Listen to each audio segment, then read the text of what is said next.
What if I were to suggest that you play a key role in the awakening world?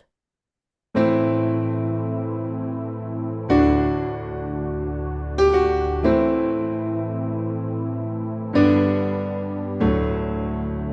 that you are watching this because you have heard the call.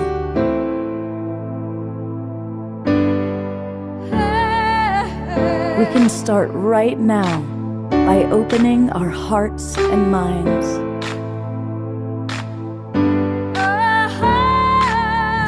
Welcome to the awakening world.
Hey, good evening, everybody. Welcome to the Awakening World. I'm Love Coach Scott Thomas, and we've all heard about the three wise men during the Nativity, right?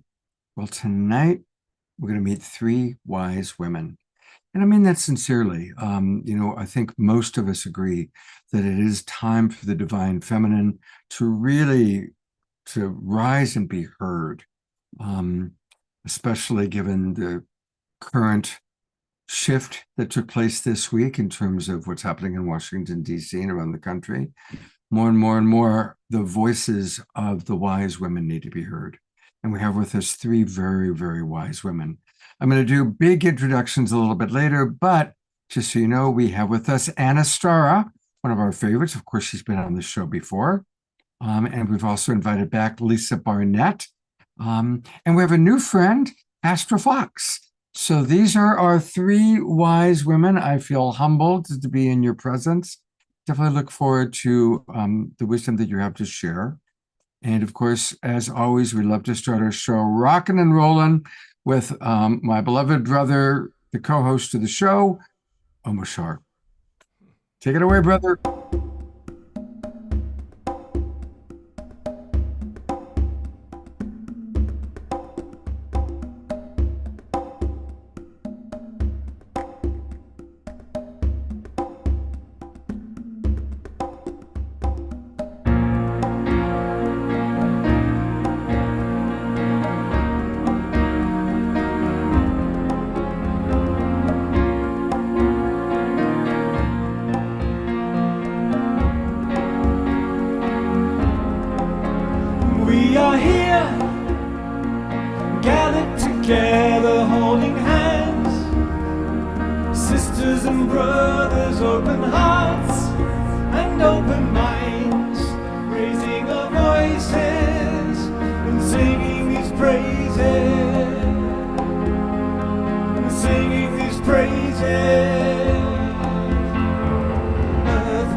We raise our voices, we sing these praises.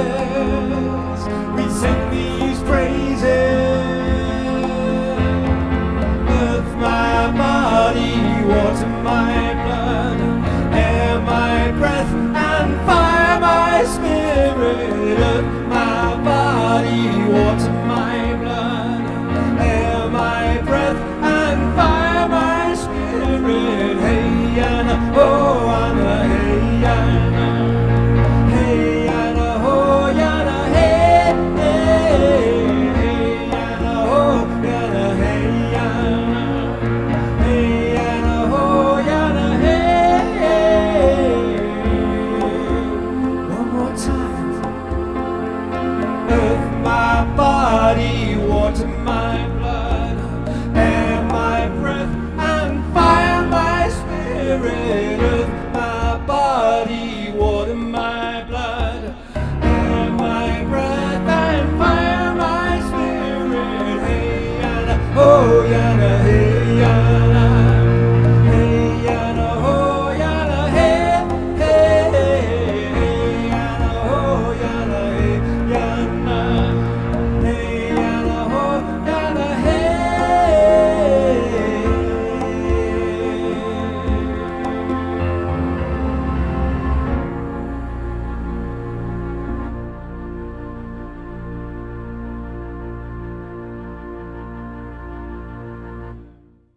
Let's all give a good, healthy twinkle to our beloved Omashar. Thank you very much. It gets us up and moving and rocking and rolling. That one's good for the digestion. Yeah, and it's good to see all of our beautiful friends that are here in the Zoom room. And we want to welcome all of you who are watching on Facebook and YouTube. Thank you to the Sign Network for getting us out there. And a reminder that you can find all things Omashar at omashar.com. And it's always best to go to Bandcamp. They are the most generous in supporting him. And you can either find it on his website or just go to omashar.bandcamp.com, omashar.bandcamp.com, and pick up those beautiful CDs of his. Thank you, my friend. Well, I want to, we're going to hear from all three of these wise women tonight. And what we're going to do is each one is going to have 10 minutes just to kind of do an introduction of what they want to, the wisdom they want to share. And of course, this is a place where people can really speak from the heart. And so then we're going to have a lot of dialogue and hopefully engage you, our audience.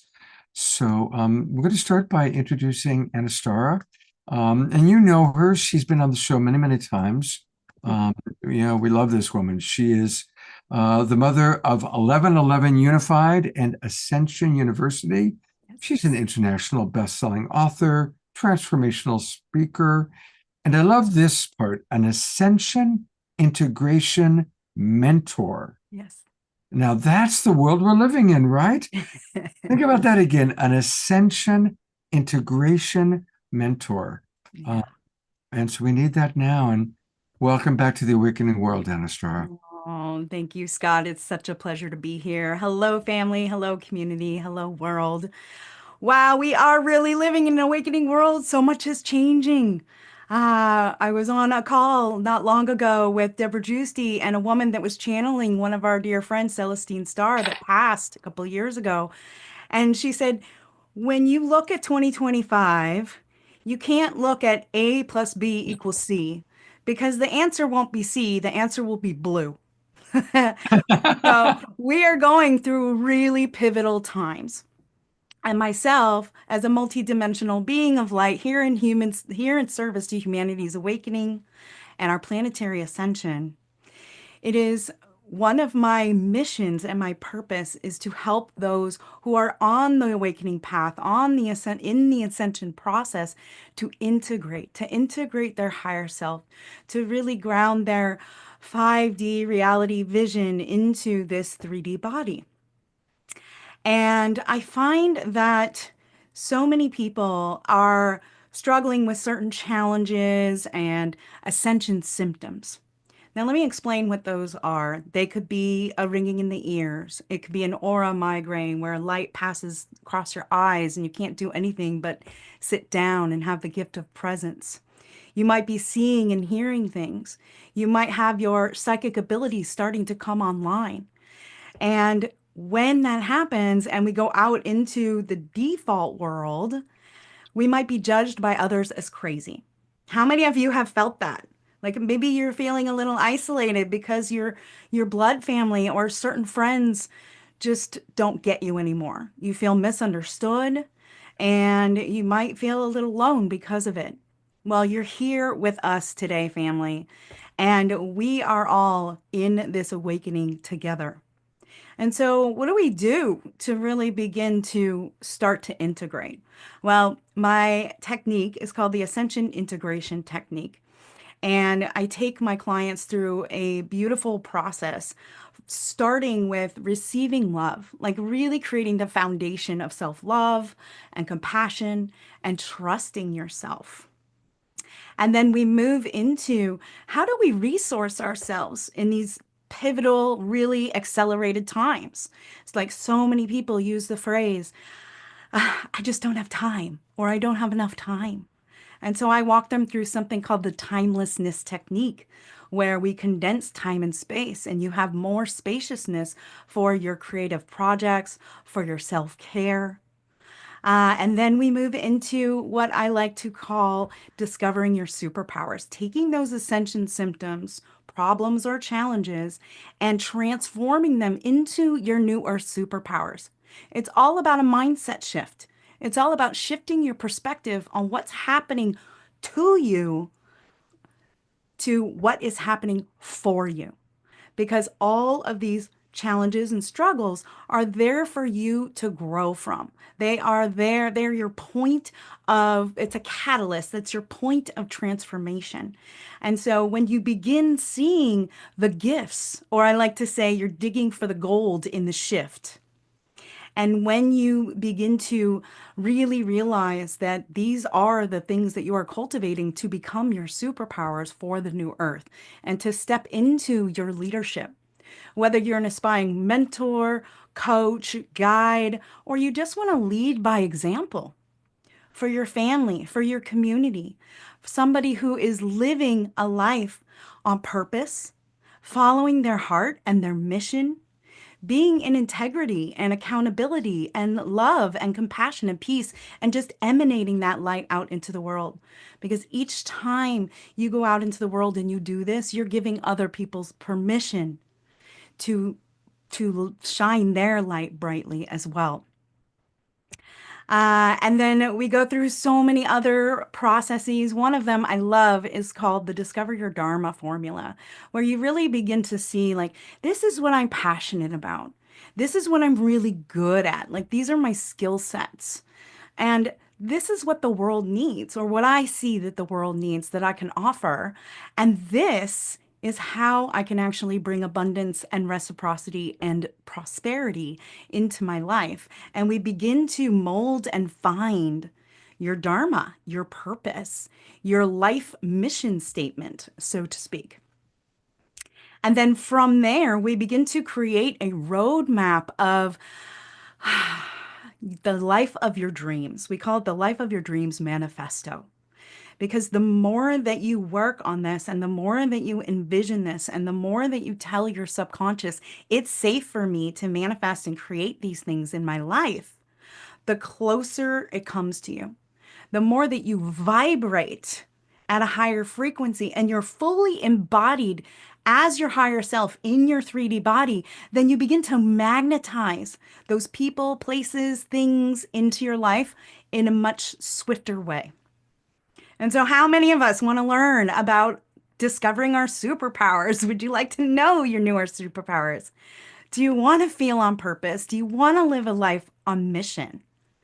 Because all of us have come here with the soul contract. All of us said, yes, I want to be here during one of the most pivotal moments in humanity's history.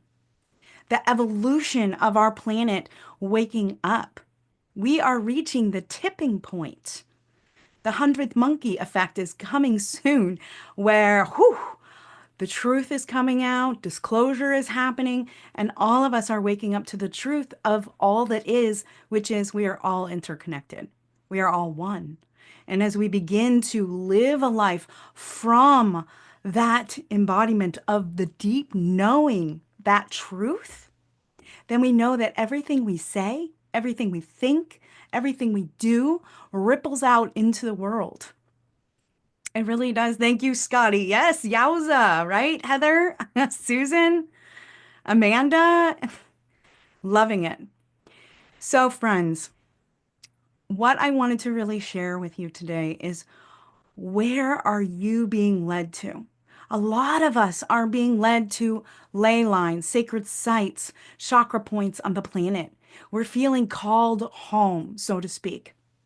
I visited Egypt over 3 years ago, and when I got there, I literally felt like I was at home. I returned back to one of my originating lifetimes, and I received all kinds of soul codes and messages. I began to tap into my Akashic records and really have lightning fast channel downloads. How many of you wake up in the middle of the night to channeling downloads? You like can't pick up your journal and your pen fast enough. So when we're invited to these sacred sites, we are meant to have them activate us and also have us activate them to their original intention. And beloveds, I'm so excited because later this year, our 1111 Unified Network is going on an Egypt pilgrimage. We're going to be at the Temple of Isis on 1111. The entire trip is 20 days long. I wanted spaciousness to go to the sacred sites, have time to integrate afterwards. And this pilgrimage is a pilgrimage of the heart. It's a pilgrimage of the soul. And if you've ever felt like you've had a past life in Egypt, if you resonate with ancient Egyptian wisdom, then I am inviting you, Star Family, our global peace tribe, our awakening world tribe, to come and join us for that trip. It's October 26th to November 14th. And you can find out more about it on 1111unified.com/Egypt. Also, beloveds, I have a beautiful free masterclass next week. It's called The Synchronicity of Success. And we're going to go over the 4 keys of how to unlock universal flow so that you can lead with confidence. So you can really step into that next chapter of your life where you feel fulfilled because you really are living on purpose. And so you can find out more about that on my link tree. Scott just put it in the chat. For those of you who are watching on Facebook and YouTube, you just go to Linktree, linktr.ee, and /Anistara 1111.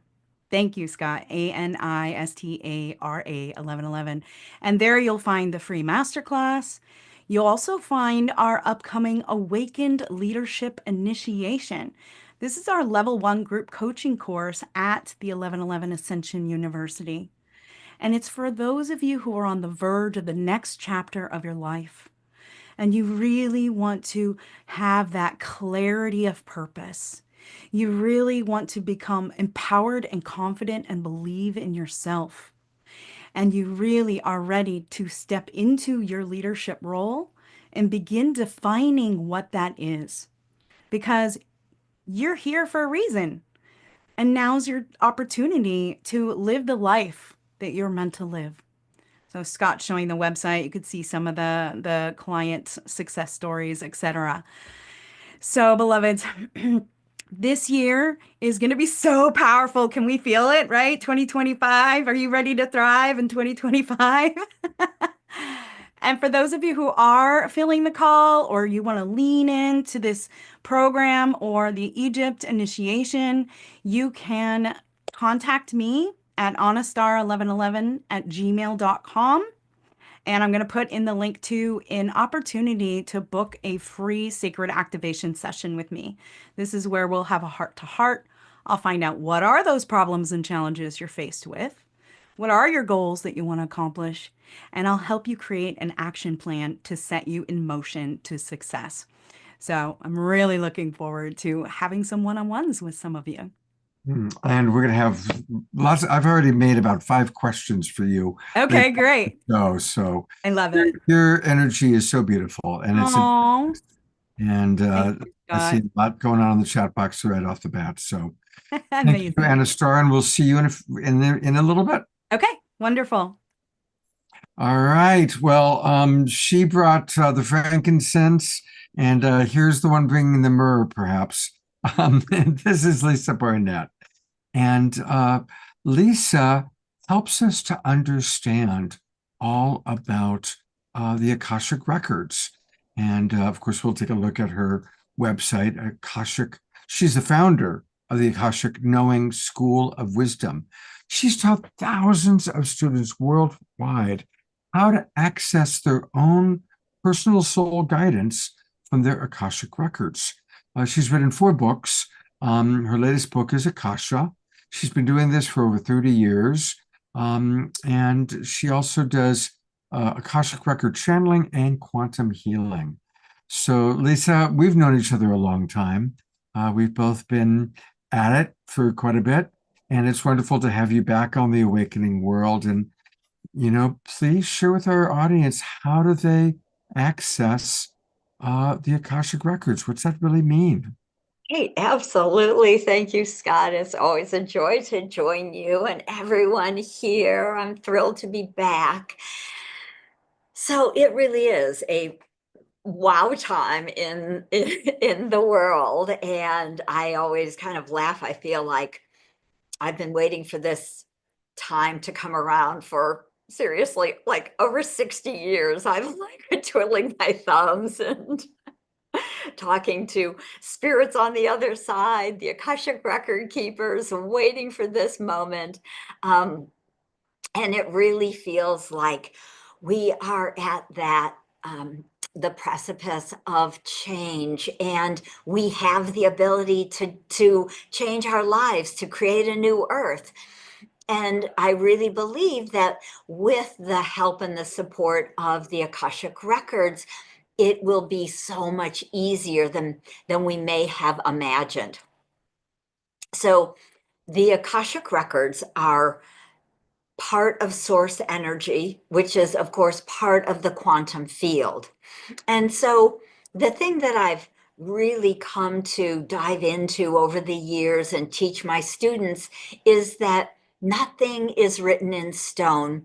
Even the pain or the trauma from a childhood or from a past life, we can actually learn to go into the Akashic field, into this quantum field where there is no time and space, and rewrite parts of our libraries. So, we don't want to erase everything. There's amazing wisdom. There are gifts and talents that you have been honing for ever, the last 10 or 12,000 years, and then in all those other lifetimes here on this beautiful planet in other planes and dimensions.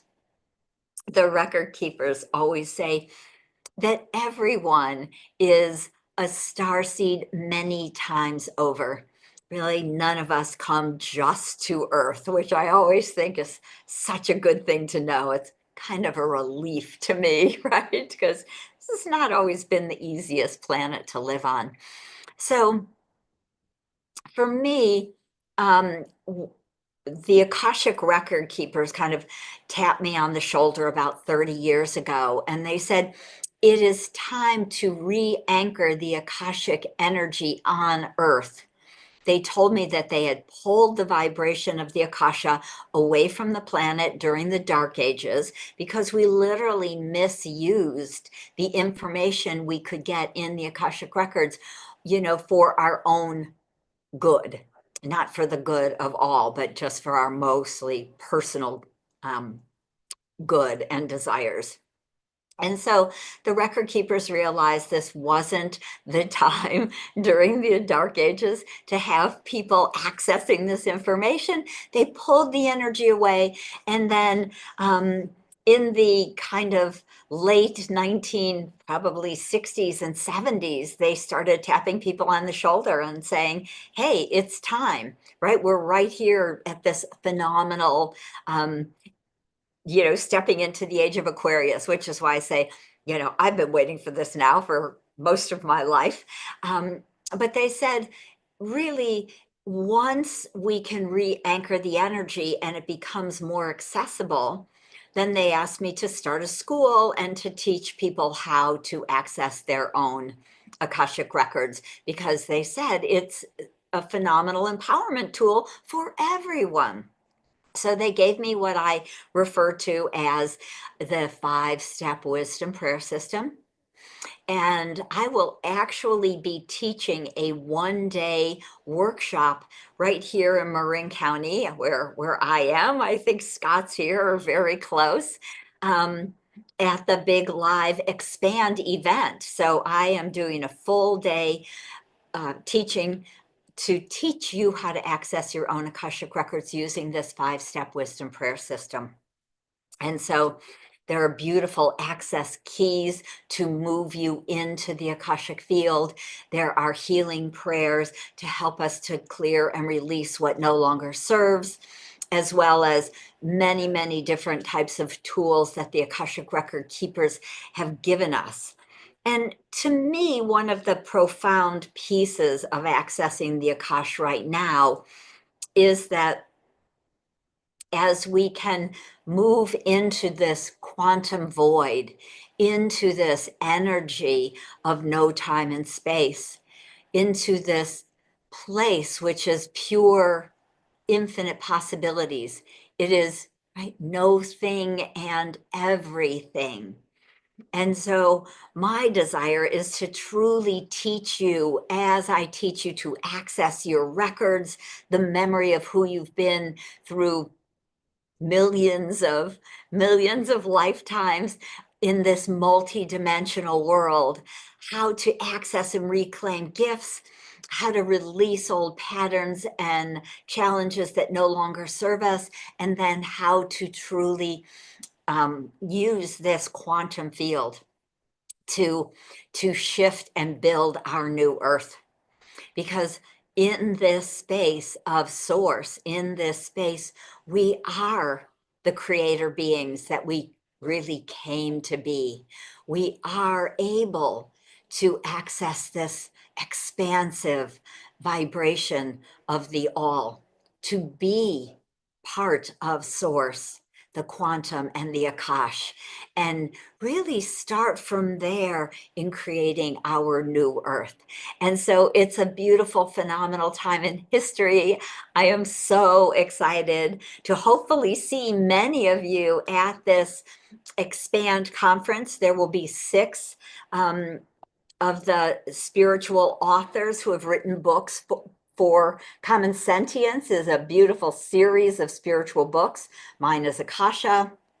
And there will be 5 other authors speaking about their books at the Expand right here at the Embassy Suites in San Rafael on February 1st. And then I will do a full day course on teaching you the 5-step wisdom prayer system, the very simple and powerful way to access this empowerment tool for yourself. So I look forward to the continuing conversation and seeing many of you at Expand and hopefully in my workshop. We did an entire show recently with, of course, Ariel Patricia. She co-hosted with me, and we had some of the people who were going to be at Expand, and we're excited about it. It's going to be in San Rafael at the same place where those of you who attended last year's show that Kenny does, the New Living Expo. It's there. It's also where the Soul Search events take place in San Rafael. So many of us have been there for Soul Search, for Kenny's show, New Living Expo, and now we're going to hopefully be there February 1st and 2nd, and it's going to be a lot of fun. So thank you, Lisa, for being with us tonight. Likewise, I've already got questions for you, and I hope our audience is beginning to decide which questions they want to ask everybody, because there's a lot, I know, there's a lot of wisdom here for us to gain. So thank you so much for being with us, Lisa. Thank you. And of course, she'll be back in a moment. Hey, I just learned that today is the 80th birthday of one of our most beloved Global Peace Tribers. He is right up there with Eleanor Joy and the others, always dancing and moving. He has emblazoned into our brains that Levolution is the solution. And so before we go to Astra, our third guest, I'm going to put the spotlight on our beloved Reverend Jeffrey Colebrook, who is celebrating his 80th birthday. Wow. Jeffrey, This is my congratulations. first full day of my 80th year of going around the sun. Wow. And I got to spend my birthday yesterday with a beautiful celebration for Jimmy Carter, President Carter, here in Florida, and honoring that wonderful man and all the wonderful work he's done in the world. So that was a delight to be with them. Yeah. Well, Jeffrey, I always like to ask, what is your vision for this next cycle around the sun that we can all hold for you? What do you want to see take place for you? Oh, for me, just to continue the deep expansion into the community of the Levolutionary folks that I be. Scott, you bringing these people into my life and continue expanding. I hope we can have a lot more fun here. And I have some ideas of some wonderful people we can bring in and join the global peace tribe here in the awakening world in the future. So I'm looking forward to the expansion of the awakening world of the global peace tribe and seeing more and more people come and join this wonderful place to experience our own personal awakening into the greater field. And I love the science of the unified field and what's going on at the International Space Federation. So I'm really hoping to see that expand and bring more and more wisdom into the greater understanding of the nature of reality that we all are. All right. Well, in a moment, I'm going to ask Omar Shar if he can do a little birthday tune for you. And everybody, let's send maximum grace to Reverend Jeffrey for this new cycle around the sun. Maximum grace for radiant health, ever-expanding consciousness, abundance and love in many, many forms. And here's Omar Shar. Happy birthday to you. Happy birthday to you. Happy birthday, dear Jeffrey. Happy birthday to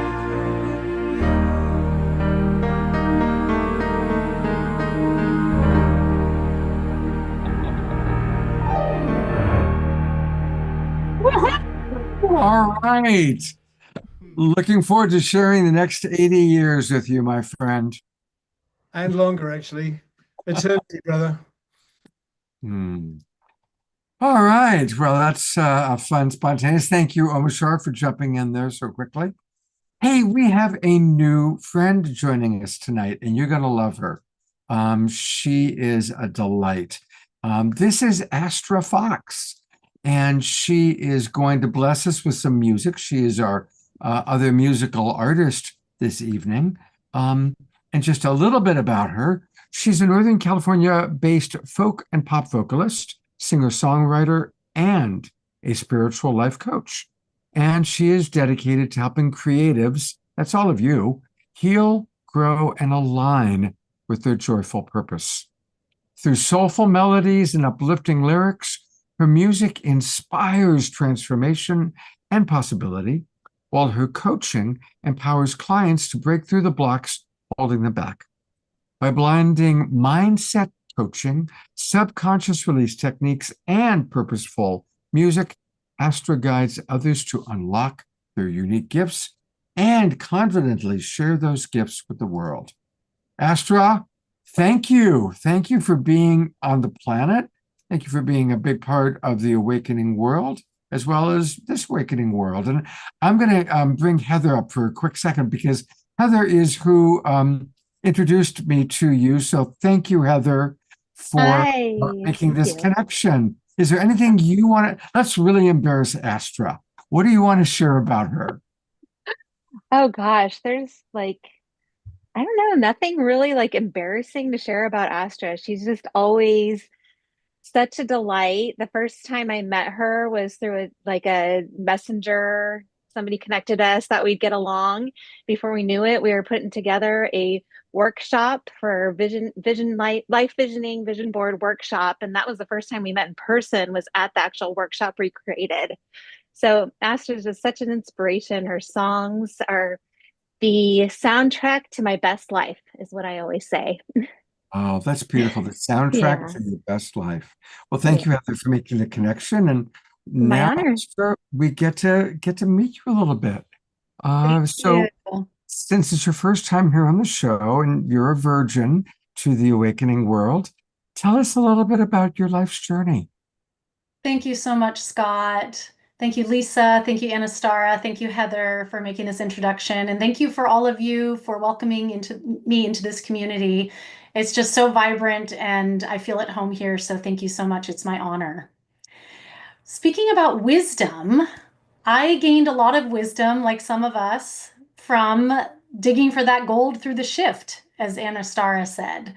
So I really see, of course, our spiritual growth journeys began long ago, but I really see mine beginning at the age of 20.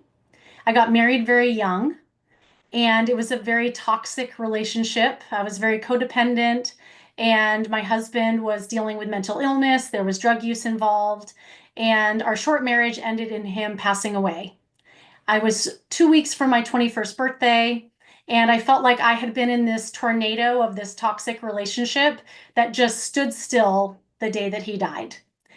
And I remember sitting out, I was living in Texas at the time, we lived on this big property. I remember sitting out in this meditation spot and looking out at this lake that was on the property and just feeling like I had this intense, strong knowing that my husband was still with us, that his death was part of the plan, and that I had two choices in front of me. The first choice that I saw was to throw my life away because I had a really good excuse to just be depressed and just go down that path.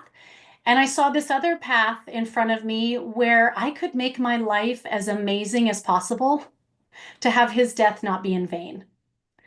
And so I chose that latter path.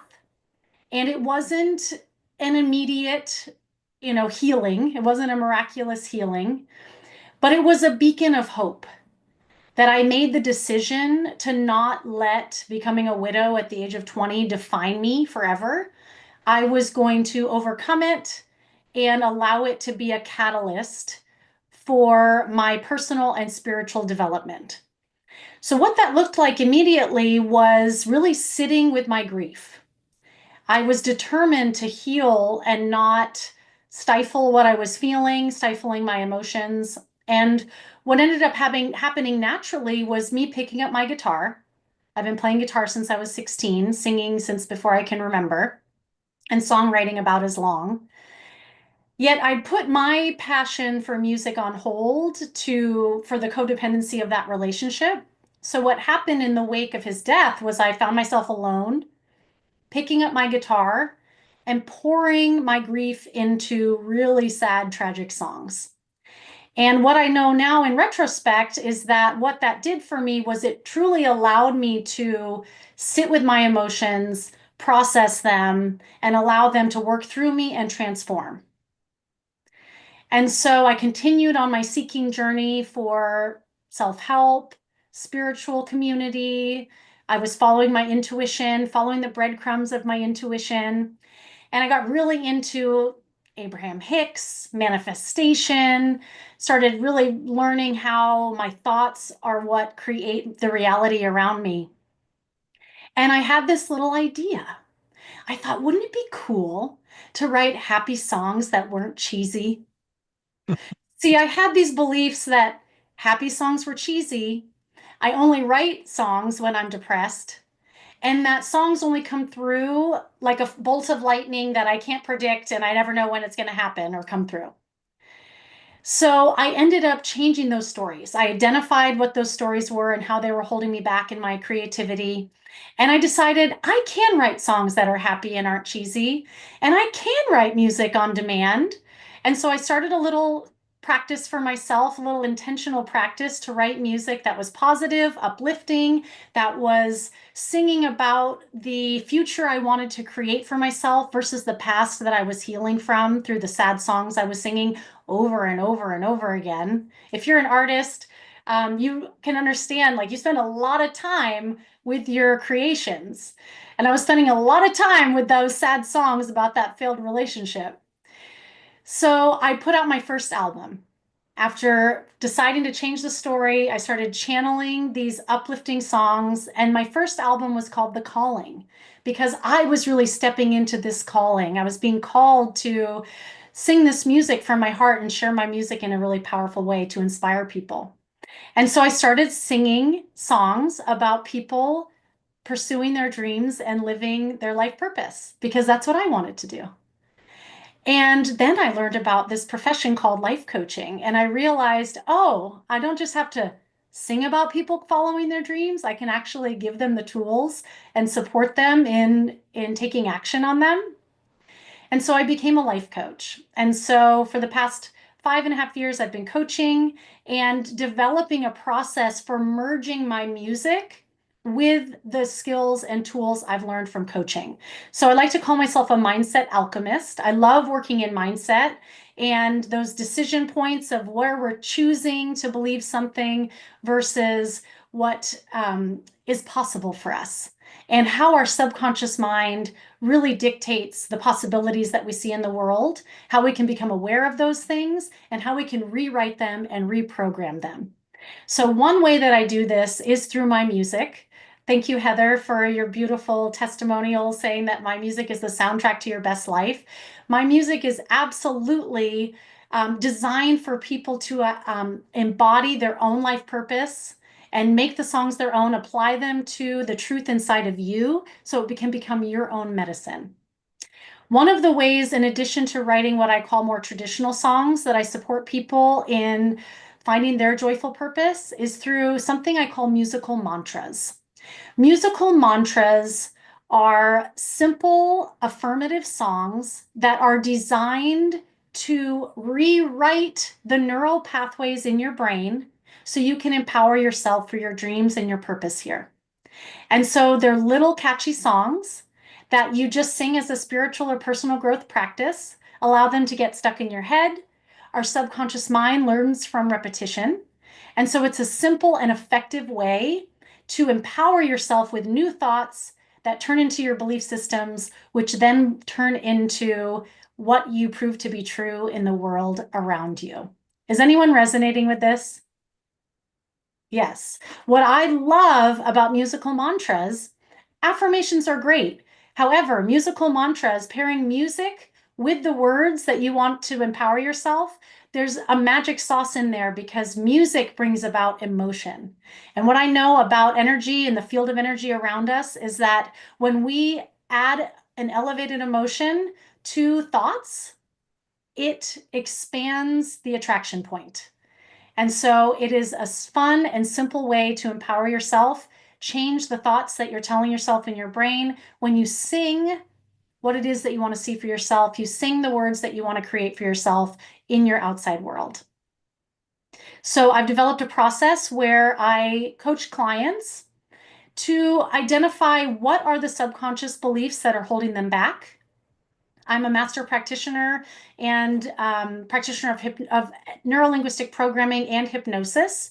So I use neurolinguistic programming tools to identify and rewrite the subconscious mind.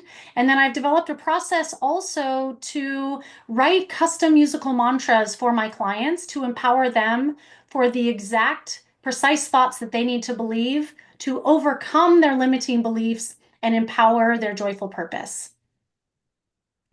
So I'm going to share a song with you now that I wrote, actually was inspired from Heather Starr.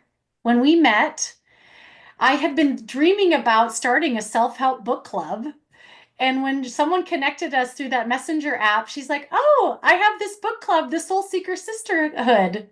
Would you like to join it? And I was like, all right, I don't have to create it myself. I'll just join hers. And the Soul Seeker Sisterhood became this beautiful community. And it turned into way more than a book club. We were offering workshops and gatherings and retreats. And I decided to write an anthem for the book club. It was called Sisters Rise. And I sang it for a while as Sisters Rise until Heather was putting on an event.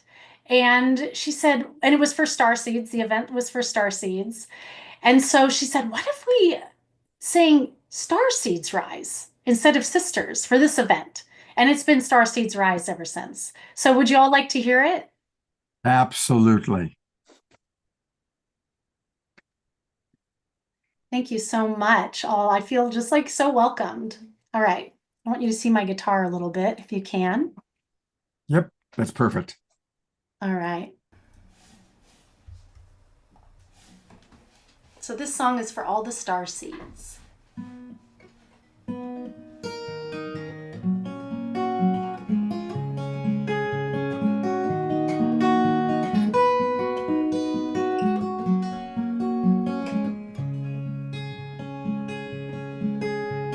Star seeds rise, your heart drum is calling you home to stand and be the light shining through the shadows of darkness to heal the wounds of life. We shine, we are one truth, love divine. We are wisdom realized. Star seeds rise, we stand as one. We are one breath burning bright. We are sacred soul inside. Star seeds rise, we stand as one.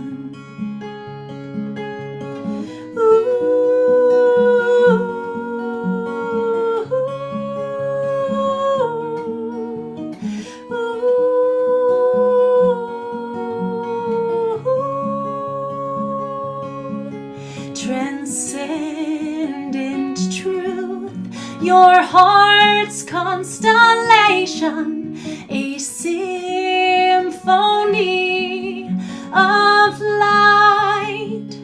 Ignite, ascending through the veils of illusion. Behold these wings and fly on high. We are one truth, love divine. We are wisdom realized. Star seeds rise, we stand as one. We stand, we are one breath burning bright. We are sacred soul inside. Star seeds rise, we stand as one. Star seeds rise, your heart drum is calling.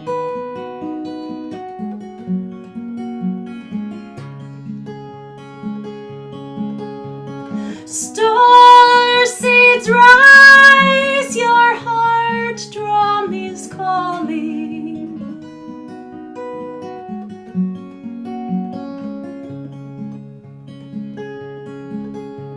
Star seeds rise, your heart drum is calling.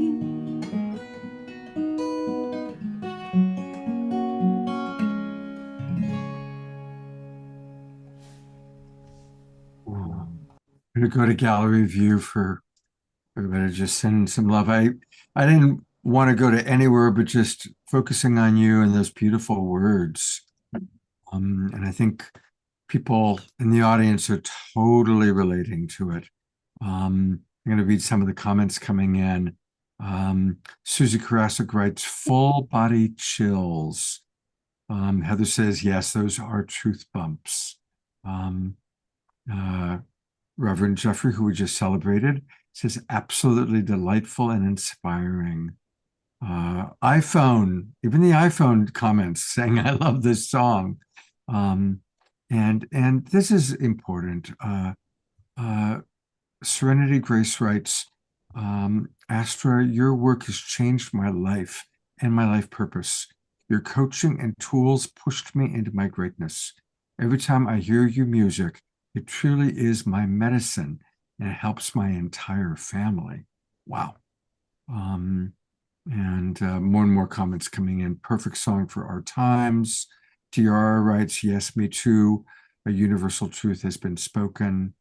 And so it goes. Perfect songs for these times. So thank you. And it is time for us to really rise. I'm going to bring up our other two wise women. And where's Anistara? Oh, there she is. Ah. Well, first of all three of you are so inspiring in your own unique ways. Thank you, Astra, for sharing a little bit about your life's journey and that choice point. Isn't that, something where we have these choice points in our life and we go back and we look at the path taken. And sometimes we look back at a path that we took and we go, wow, that wasn't the best path. But, I also appreciate that you took the path that you did. I have a question for really all three of you offhand, and then I really want to open it up to our audience and also on Facebook. So I'll be doing my best to check what's going on Facebook. Questions for, they could be a general question for all three or a specific question for one. But my first question is for all three of you. What's your response when people you care about, you're all coaches in different ways, family members or clients feeling devastated or shocked or paralyzed even by some of what's going on in the world? What's your advice? What do you suggest? Whether it's a personal practice for yourself or something, advice that you would give to any of your clients or friends or family members. And I'd love for all three of you actually to answer that question. Lisa, I see you opening your mouth, so we'll go with you first.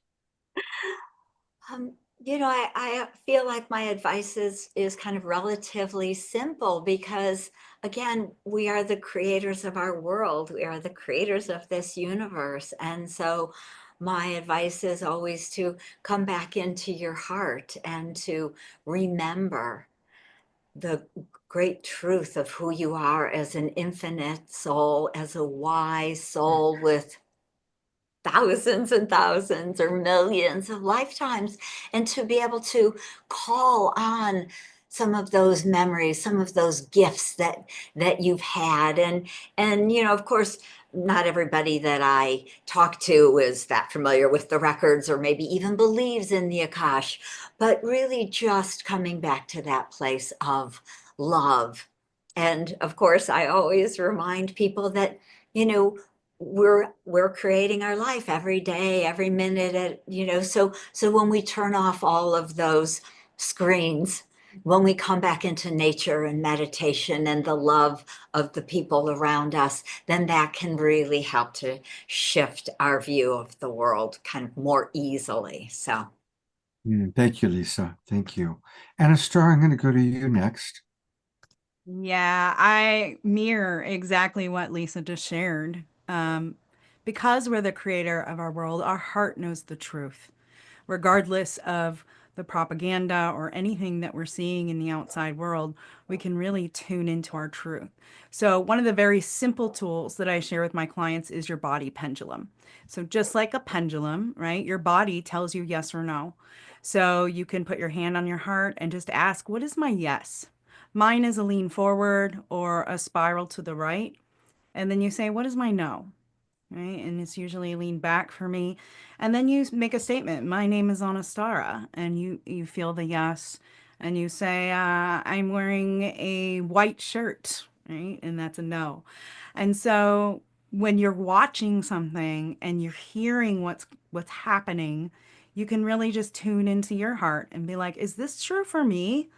Yeah, okay, that's true. You're leaning into it, right? Or no, this isn't a part of my reality or what I'm choosing to believe. So our new earth is comes in from our heart first. We experience it viscerally from inside, from our soul, from our heart. And so if we want to experience peace in our world, we have to come from a peaceful heart. So if we're seeing all this chaos outside and we start judging it or nitpicking it and being really involved or influenced by it, then we won't have a peaceful heart. So always begin within. I love that. I've never heard that idea before of the body pendulum. It's brilliant. Thank you. And I appreciate the kitty cat right behind you. Buddy. This is mantra. I have Mon- 3 cats: manifest, millions, and mantra. Talk about having positive words in your daily life. You say it every day. Oh, that's fantastic. Yeah. Thank you for the body. I'm going to work with that myself. I love that. Yeah, The you body- can pick up something at the store, like a vitamin or whatever, and literally and just ask, is this for me at this time? You want to be specific about at this time. And if there's a yes, then go ahead and buy it. That is great to know. Thank you. Hmm. Astra, joyful purpose goddess. Uh, what Thank what's your, you. what's your response to that? Yeah, so I mean, the first thing I heard when you posed this question was choose light. If you're someone who's experiencing darkness in the world, be the light or create more light. That's really what's needed. Hmm. And I'd like to offer an exercise, a really simple writing exercise that I've done in workshops and offer to my clients. If you have something that you're feeling really emotional about, you've got uncomfortable emotions, maybe negative thinking around, do a thought download on that topic. Get all of your thoughts about it on paper. Just dump it all out there. And thinking back to my story about how I use songwriting as a way to process my grief, this process is similar. It's like we don't want to push away the emotions that we're feeling, give them a place to live. So put them all on paper. Once you've done that and you've had an opportunity to sit with what is, then get a new clean sheet of paper and write what you'd like to see instead. Hmm. What would you like to see instead? And then get all your thoughts out about that. Dream big. Focus on that light that you want to experience. And then when I do workshops, I invite my clients or guests to do a creative art project based on either the first writing or the second as a way to channel what they want to create into a creative piece and to transform that energy. That's beautiful. Thank you. Thank you. I'm going to bring all three of you up in a moment. I wanted to add actually something on my end too, and that is, as those of you who are regulars know, I'm a coach and it's very compassion based. And it is important to acknowledge the uncomfortable feelings. And I liked how Astra gave us a process for how to work with that. And we do need to acknowledge our uncomfortable feelings, our sadness when we see what's going on with Gaza, our maybe the values that we hold dear that are not being met when we see some of the choices that certain leaders are making. And so taking time to mourn and acknowledge our uncomfortable emotions, and then to release them.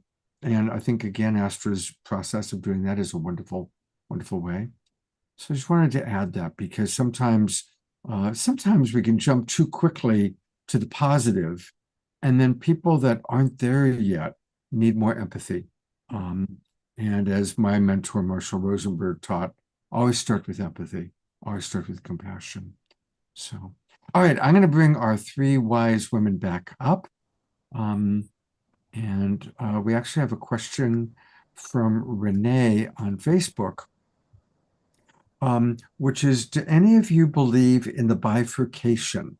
Do any of you believe that there is a splitting off of worlds or a splitting off of parallel universes? Whoops, I brought up Heather accidentally. I got you, Scott. Yeah, thanks. Yeah, that's a popular theory that certain people believe, and so Renee is asking about that. Hmm. Well, I think it is all happening, Mm, right? We can choose to look at the light or look at the dark, right? It's coming back to this wisdom about making a choice, making a decision as to how you're going to allow or how you're going to allow the outside world, how you're going to respond to it. mm-hmm. I think it comes down to that choice part of what you're going to focus on, and what you focus on, you attract. Mm-hmm. Mhm. Yep. Yeah, and as I said before earlier, like our 5D new earth lives in your heart first, right? So again, it's your perspective. It's your mindset around how you perceive your life, right? We call it our phenomenological world in psychology, that how you're raised, your culture, your religion, all of it creates who you are. And you experience the world through your own view, through your own filters, through all of it. So the bifurcation, I personally am not the believer that we are splitting off into two physical planet Earths. Now, there was a movie long ago, I don't even remember the name of it, and it had to do with the second coming of Jesus. And there was a table of people, and they're all sitting there having dinner, and the second coming happened. It was a flash. And half the people at the table were gone. Their clothes were there, their watches were there, everything was gone, and they were the believers, right? And what I kind of have taken away from that now that I've been on my spiritual path and have had my awakening process over and over and over again is that when we raise our frequency, when we raise our vibration to a point where we are filling ourselves so much and we are emanating from our light body rather than our physical body, then just like a radio station, when we get off the station, it's like staticky, that maybe some of us might have the experience of really being in this whole new world because we're seeing it that way. And then others really don't see us anymore. And it's kind of happening right now, how I talked about earlier. Some of your old friends or family aren't getting you because you're already elevating in your consciousness and your vibration. So it depends on what world you want to live in. Do you want to be fire and ash and brimstone apocalyptic, or do you want to believe in the goodness of humanity and living in harmony with Mother Gaia? It's up to Beautiful. you. Thank you. Lisa, is there anything you'd like to share about this? I completely agree. And I really feel that we are moving into the greater unified field of the quantum of source again. I don't believe that we're going to have two earths. I truly believe that all of us will awaken and we will create one beautiful new earth. And, even though we have again, so many millions of lifetimes, which means we have all those aspects of ourselves. But I don't believe the planets are going to split and that some will be left behind and some will awaken or ascend. I believe we're all in it as one. So I'm looking forward to everyone awakening. And while I've got you on camera, actually, there's a question from Susan Bloomquist for you. She writes, my question is about the Akashic records. Are these records of our soul experiencing other life journeys? So if I understand you correctly, Susan, I would say yes, it is. Again, if you imagine that there is a huge oversoul with millions of aspects of us, which we could look at as millions of lifetimes on this planet, other planets. Again, I believe I know I've been a galactic traveler most of the time. We've been on this world the last, whatever, 5,000, 10,000, 50,000 years. Otherwise we're out there in the multiverse. And so we have so many life streams, and some of it I would, and depending on who you are, much of it is accessible through your own Akashic records. So the way I see the Akash is that each person has their own library of all these millions of lives they've had. We have the Akashic library is more earth-based, and even some of the closer planets. The Akashic library is the higher realms, and again, there's Cosmania, which there's a whole, so we have a couple of libraries because we're so much more than we appear. But we have our own set of librarians who are assisting us to help us to find the information that we're looking for, whether it's from this life at some date, or other lifetimes, or sometimes even other worlds. And so we really can receive so much information, reclaim so many gifts, and learn so much about what your soul was planning when you chose and you wrote your soul plan, whether it was, simple or complex, traumatic or less so. We really plan these things because we want to learn, we want to heal, we want to unwrite and rewrite, get rid of some of these old programs that no longer serve. So lots of information, and even I love to do the group healing around unwriting some of the traumas, some of the abuse, some of the slavery programs that we have that have affected our planet and humanity for a very long time. So much information in your Akashic records. Thank you. Okay, I'm bringing everybody back up. And yeah, Susan Bloomquist wrote, I think in reference to what Anistara was saying, I'm having that experience. My family are just not perceiving me. Yeah. Here's a question for any of you or all of you. This is from Diara. She asks, I know as empaths that we have many ways of creating protective yet porous fields to filter. What are some of your favorite ways? So I'm interpreting that to mean, being empathic, how do you protect yourself from different energies? I'm guessing that that's kind of what she means. And Tiara, if you want to clarify, feel free to unmute yourself and come on in. Yeah, sure. Thank you. Knowing the sensitivities that you guys have and what you're presenting to us, and knowing that we're resonating with that, the collective wisdom, what tools do you use to keep yourself sensitive and have a filter that makes life pleasurable and work for you? Just wondering what some of your favorite. Thanks.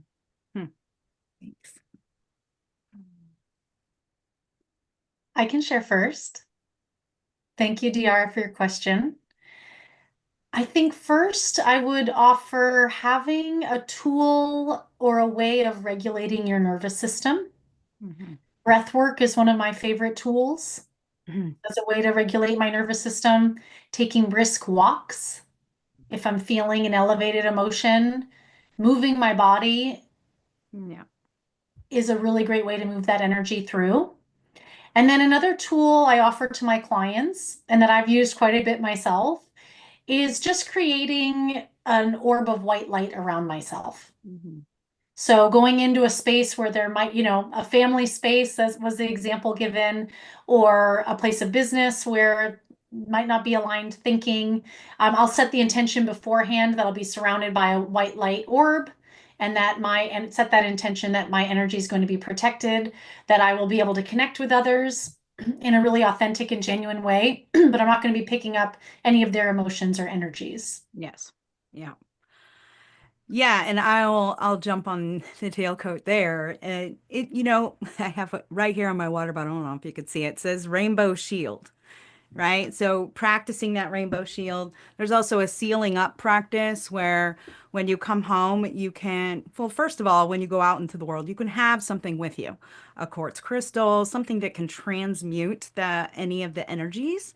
You can have it in your pocket or your purse with you.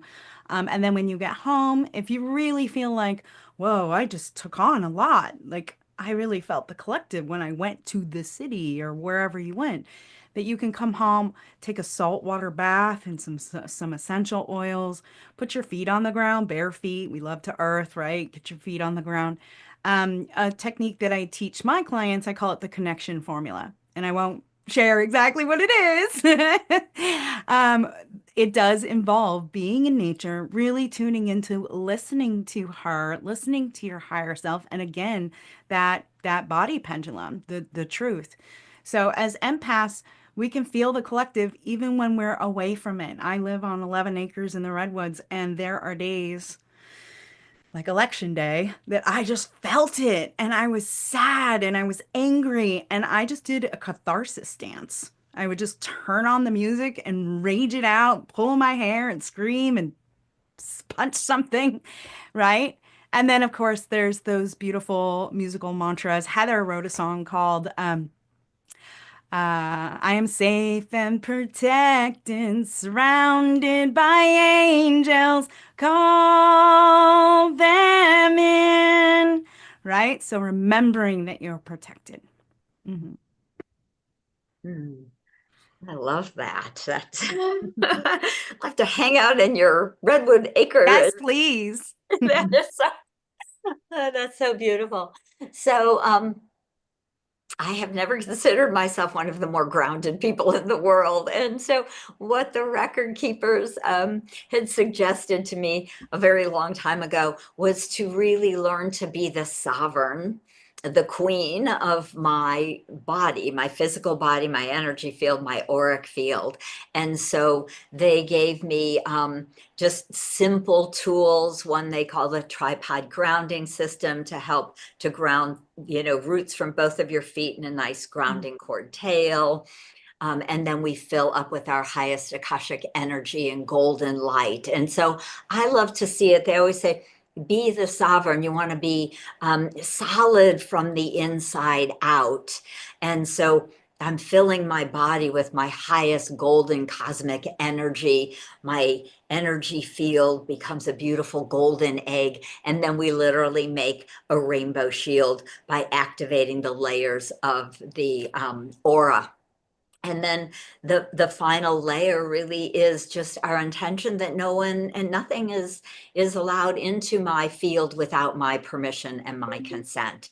And so the more we kind of practice these, being the queen, the king, the sovereign of your field, your space, your energy, the easier it becomes and the more natural it becomes. And of course, we can choose to connect heart to heart. We can choose to still be sensitive and compassionate, and kind in the world, but we certainly don't need to take on everyone else's pain or the trauma in the world. So.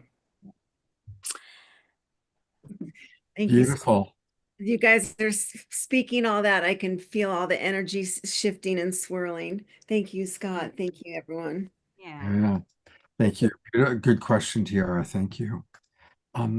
Earlier today on the Unity Earth call, another wise woman spoke up with a beautiful poem, and I asked her if she'd be willing to share it with us tonight. So this is a little spontaneous addition. She came into the chat box or into the Zoom room, and this is Amanda Waring. And Amanda, welcome. I know that you've been, in the audience many times for our shows. But I loved your poem. It was beautiful. And so please feel free to share with people a little bit about your inspiration, and then we're looking forward to hearing it. Yeah, thank you so much, Scott. What a beautiful synchronicity just 2 hours ago to be asked to do this. So, yes, I'm very honored to read this poem I wrote when I turned 60 just a few months ago. And really it was a plea and a call to action on the giving hope to, and particularly for women as well, to say that we can gather as peacekeepers, as peace generators, as creators of life, and to allow women to find that confidence. So the poem is, yes, it is 3:15 in the morning in the UK, you're right. I'm up very, very late. But it's worth it to be with you. It's worth it to be with you. And actually today, with the poem itself as well, it's been used around the world for many different activations for people.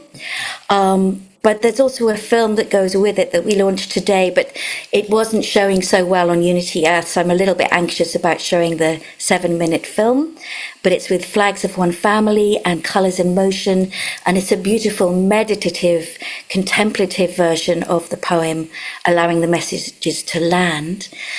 So you said about being an alchemist, so I am a poetic, bardic alchemist, so I use poetry for transformation, and again, tackling more difficult subjects as well, bringing them to light. And as we talked about before, letting the pain move through. When your heart is open, then the pain can move through. When we close our hearts, the pain can't move through. As painful as it is, always open the heart, open the heart. So I hope this poem will open your hearts. It's from my book called We Are Family, and it's poetry for inner and outer peace. We are family. We are daughters and mothers and grandmothers, and we create life. We did not give birth to children to kill, maim, or fight. We say no more devastation and shattered hearts. We implore the governments to become a part of building bridges for peace, no longer chained to the profits of war that only reassure those who live off the ammunition, the smokescreen of battle, the battleground of hate.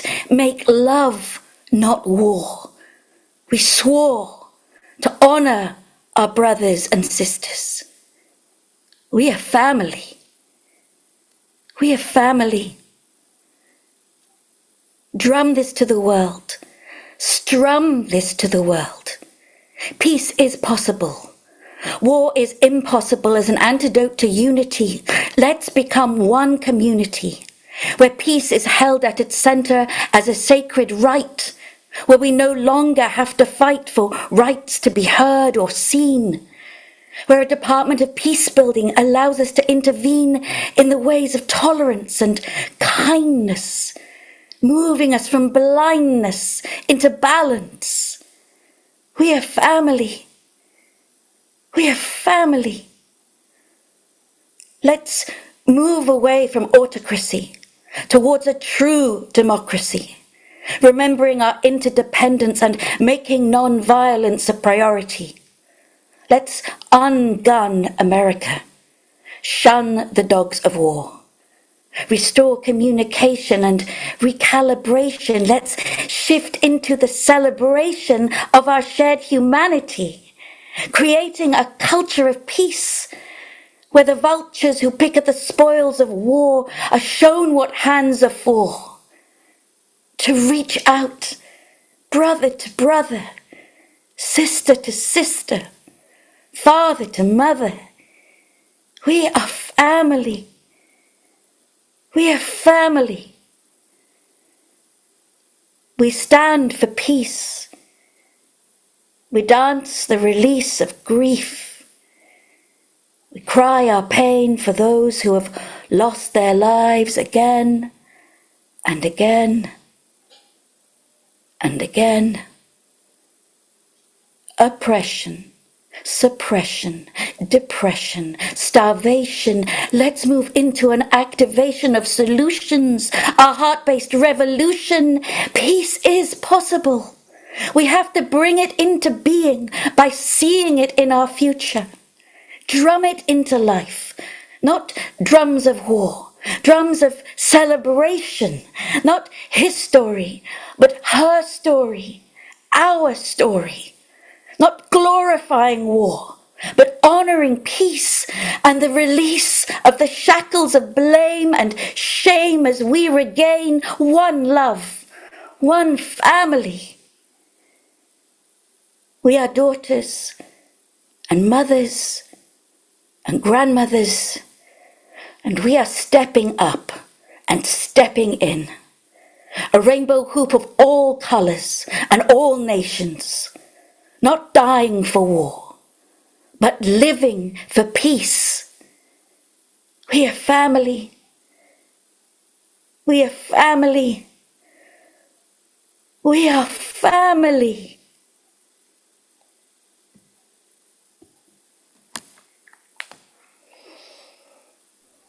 Wow.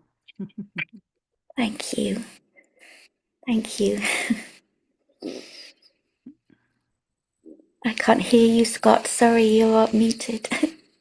Amanda, first of all, let's just all twinkle, Amanda, for this incredible truth bump expression.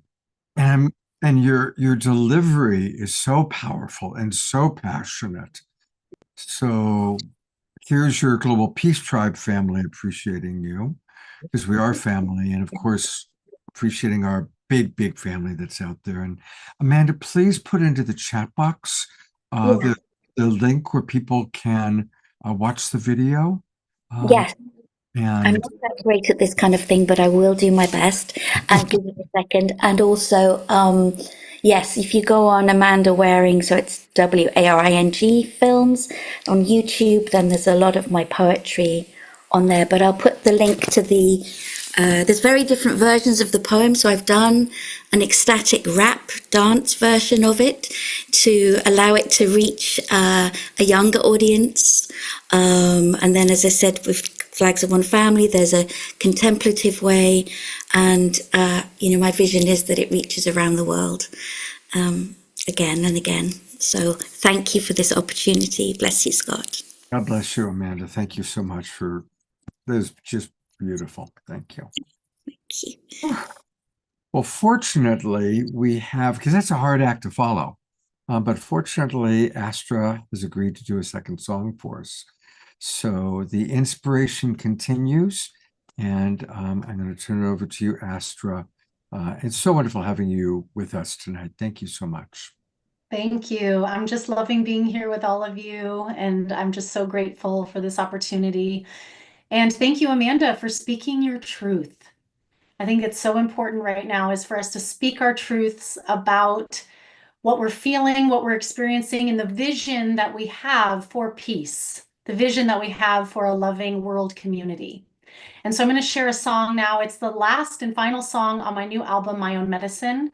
This is a song that started as one of those short musical mantras that I wrote for a client, and it grew into a full-length song. And so I sing this for all of you who are willing or dipping your toe into speaking your truth, and I hope you can embody these words.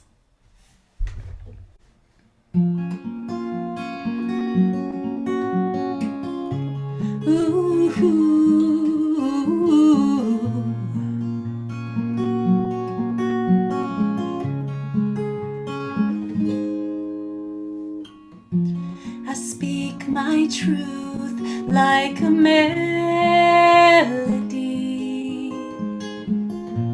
I shine my light with serenity.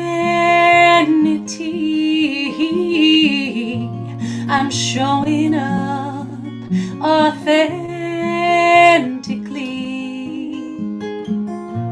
I'm growing into a new frequency.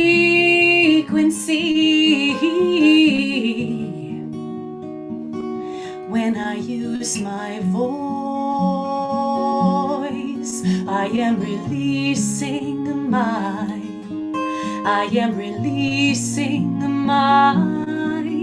I am gifting my vibration into the universe.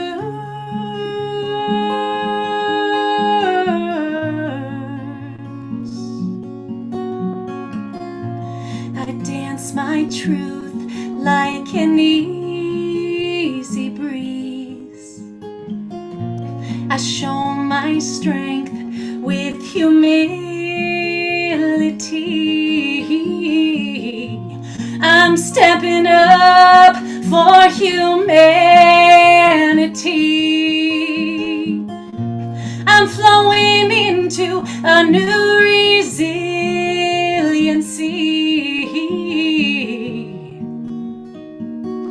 when I use my voice. I am releasing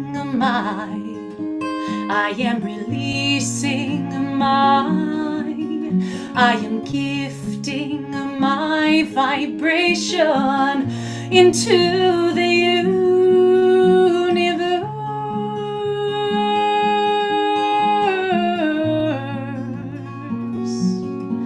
I am releasing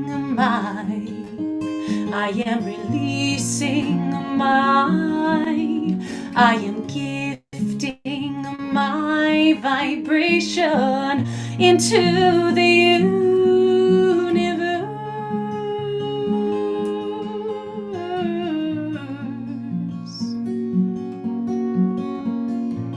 I speak my truth like a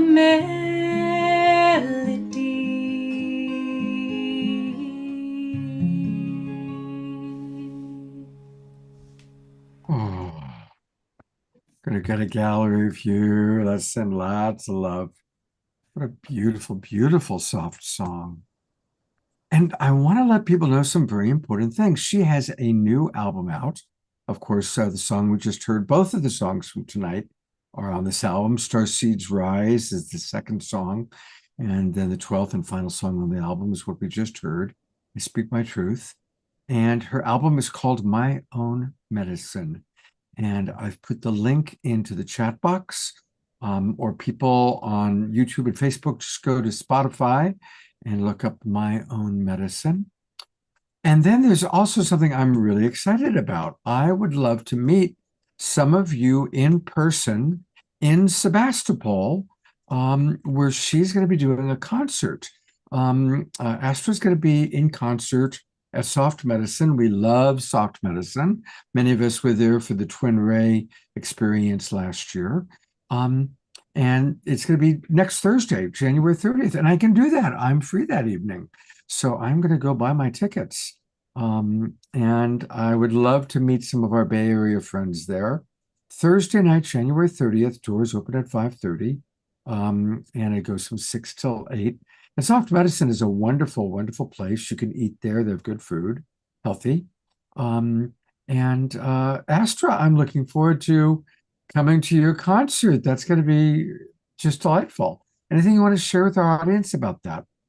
Absolutely. Thank you so much. Excuse me. So I'm honored to be able to present this album to you. It is on all streaming platforms. So wherever you find your music, you can buy it, purchase it on my website. You can purchase it from me in person if you have a CD player.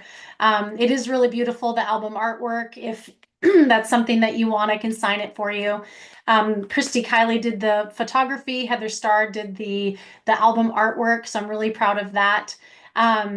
So it's on all streaming platforms, and my concert next week, it's going to begin with my dear friend Chris Young Ginsburg is going to be grounding us with a sound bowl healing to begin. And that's my style of opening, artist, right? And then I'll be sharing the full album with a live band, which I'm really honored to do. I'm going to have another friend of mine create some live art, and it's going to just be a really beautiful, connective, healing space where I invite you into making these songs your own so you can tap into your own medicine and allow you to blossom into your greatest joyful purpose. So thank you all so much. I hope you'll go listen and connect with me. I do play around the Bay Area at Centers for Spiritual Living, Unity Churches. I'll put my event calendar in the chat. Yes, please do that, and I'll show it as well. And I'm really looking forward to coming and seeing some of you. Heather, I saw, is going to, of course, be there. And so looking forward to us all being together. And then a few days later, we'll be in San Rafael, of course, for Lisa's Expand event over that weekend. All right, I think a final question for each of you. I'd love to ask each of you to share a favorite tool or practice for our audience. pick a tool or a practice that you use or that you teach to help with ascension or to help with just life. And I think I'll go to Anistara first Thank you. because I know you've got lots of tools. Oh, so many tools. And as we were talking earlier about, so I'm sorry, Scott. I said not sorry, starry. I suddenly don't see my box. So anyhow, I think you're the only one Your highlighting. spotlight. Okay, Your great. spotlight. That is exactly an example right there. We as human beings, especially women, we are been programmed to apologize for ourselves. And when we say the word I'm sorry, then that's you saying I'm a sorry person. And you're not a sorry person. So changing it to I apologize or please forgive me or what can I do to make it better? These little nuances of our language really does help shift our energy. Like the word but. I want to go on vacation, but I can't afford it. Rather, if you say, I want to go on vacation and I can't afford it, there's an opening. Or I want to go on vacation and I'm going to figure out how to, right? And so these little language shifts can really help you. Double negatives, don't and worry. How does that make a positive? Our English language is so funny like that. So I'd much rather say, you got it, or okay, or sure thing. So making these tiny little shifts, catching yourself when you start doing it. I'm training my son, he's almost 10, when he walks into a room filled with women, to not call us guys. Because we're not guys, we're women. Hey, ladies, hey, goddesses, right? This is what I want him to say to honor the feminine and acknowledge that there's no guys in the room. So, yeah, I feel like finding those nuances, and once you start catching them, like, hey, guys, right? You could just catch it and shift it. And the more that you do that, the more you're going to entrain your brain and reprogram it and rewire it to use positive language that makes an impact rather than using the negative language that will keep us stifled and down and stagnant. That's a really good one. Thanks. You know, there's an interesting one that I recently learned, which is the word, when we say it, called the master bedroom. That's actually comes from the Old South during plantation time when the slave owner had the bigger bedroom. The slave owner was the master, right? And that was the master's bedroom. Yep. So we want to avoid using master bedroom because those days are over. The big room. The big room. The place for mom and pop sleep or whatever it is, right? The dreaming room. Dreaming room. There you go. Totally, Scott. All right, let's hear what Reverend Lisa Barnett has to say. You're up, Lisa. There we are. Oh, I was so just living in that beautiful energy of the music and the phenomenal poem that I think I missed your question. Could you repeat it for me, please? The question was, what is the meaning of life? No, not really. I'm kidding with you. No, I asked for people to, although you could tackle the meaning of life if you'd like. The question was, what's a favorite tool or practice, either that you use or that you'd like to share with your clients? Oh, wow. So the one that comes to mind is a tool that I use, which I call the infinite connection. And it's so simple. You really just imagine a beautiful liquid golden light infinity symbol.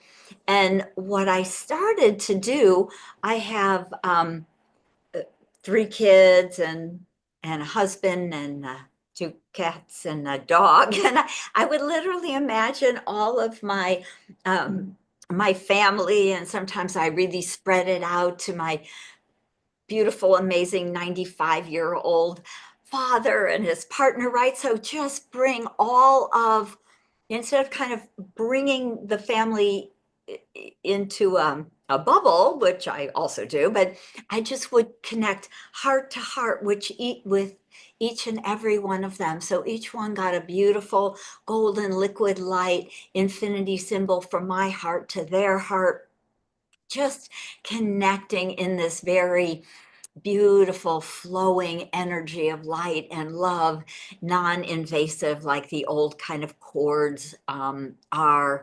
And what I find is not only heart to heart, but sometimes when I'm going to have a conversation with somebody that may feel a little like it could be a little sticky or challenging or something, I'll connect heart to heart and then fifth chakra to fifth chakra so that we can all speak our truth with ease and grace. And even sixth chakra to sixth chakra, where we can see the truth, we can see each other, really know, feel, see, and speak our truth by connecting in this very beautiful way. So that's the infinite connection that I find so useful in so many ways. Beautiful. A reminder that you can find all things Lisa Barnett at her website. It's akashicknowing.com. Akashic is spelled Akashick, IC, and then the knowing, KNOING, akashickknowing.com. And she offers free gifts, so definitely check out her books, her live courses, her live events. And of course, again, we're going to be at Expand. Looking forward to hopefully seeing some of you there, February 1st and 2nd in San Rafael. So it's going to be really, really wonderful. And I got so excited about sharing my little tool that I forgot to go back and show one more time Anistara's link tree. And oh my gosh, Anistara is one of those women who's doing a lot. So you definitely want to go to her link tree. And again, link tree is linktr.ee and then /Anistara 1111. And there's a lot of wonderful things there. Anistara, is there any one particular one you'd like me to open up and show people? Yes, there are two. The one is the upcoming masterclass next Wednesday, Synchronicity of Success. This is a free masterclass where we're going to go over the 4 keys to come into universal flow so that you can feel aligned and live a fulfilling life on purpose. Beautiful. And Okay. so that one is free on Eventbrite. And then the second one is the upcoming Egypt Revisited Masterclass. It's the third, I believe it was the third. Is it? Yes, here it is. So these are for people who really feel the call to visit Egypt.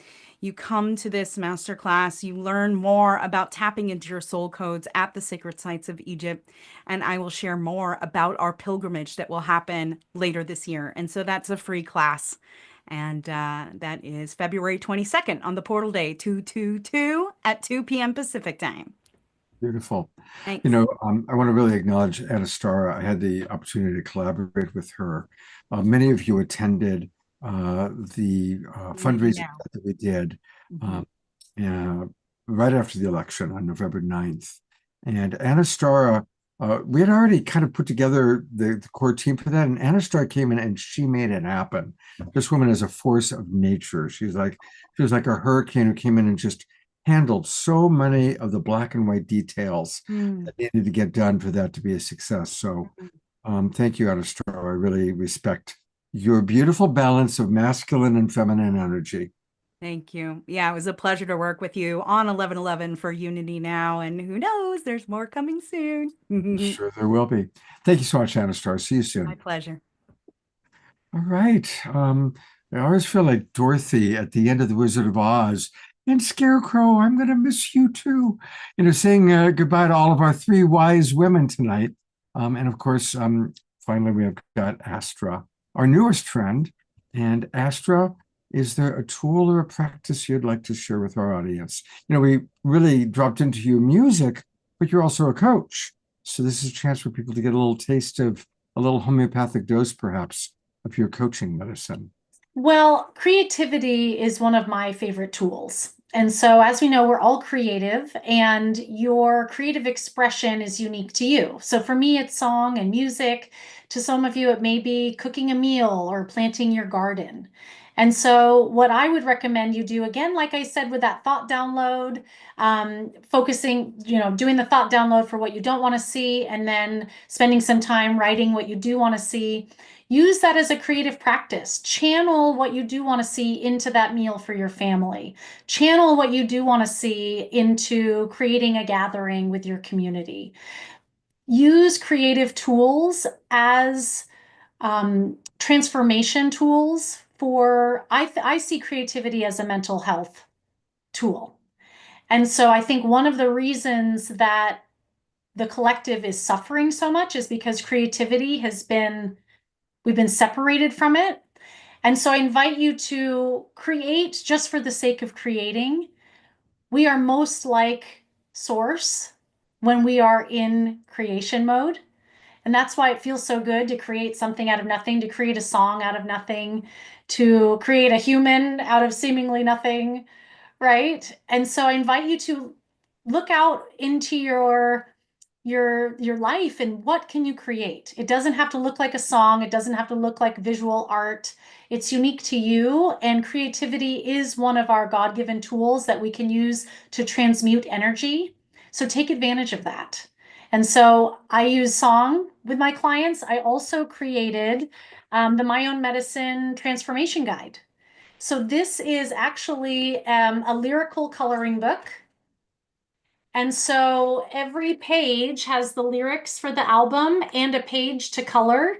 So you can use the album as a meditation practice, listening to the songs and then allowing yourself to color in the pages and embody the messages within the songs so they can become your thoughts and your beliefs so you can go out and live your purpose.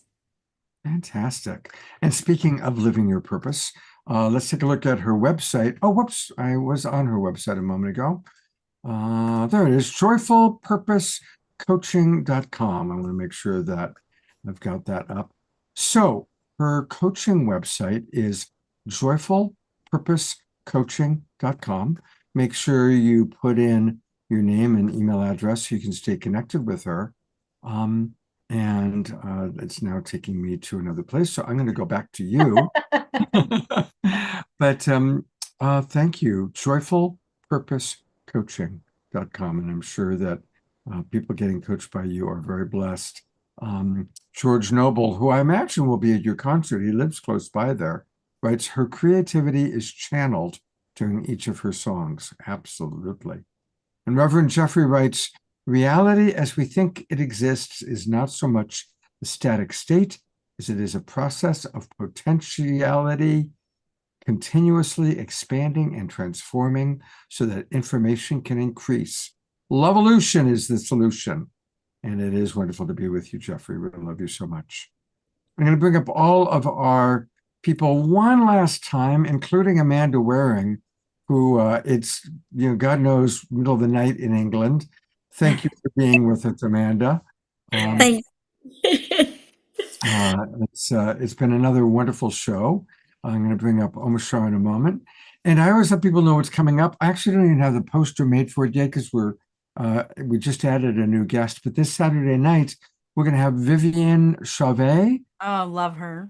Caroline Corey, and some of the key people that are speaking at the Sedona Ascension Retreat and the Conscious Life Expo, both events coming up in February and March. We're going to be promoting those events with some of the main speakers. So it's going to be a dynamic show this Saturday night. So I hope you can all join us. Let's all twinkle, our wonderful presenters. Yay! Thank you so very, very much, you gals, you goddesses, you wonderful people. Yes, thank you. Thank you, Anistara. I channeled your son just then. Yes. I channeled you correcting your son. Yeah. And I'm going to turn it over to Omashar to close us out.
nothing can be left out. Faith is the brother of doubt. How about loving the fearful into wholeness, holy oneness?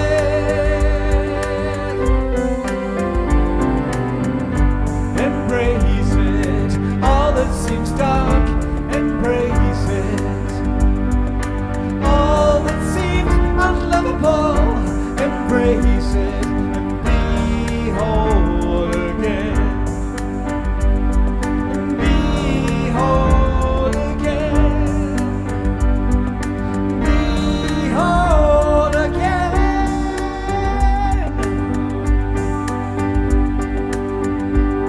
How about loving the fearful into wholeness, holy oneness?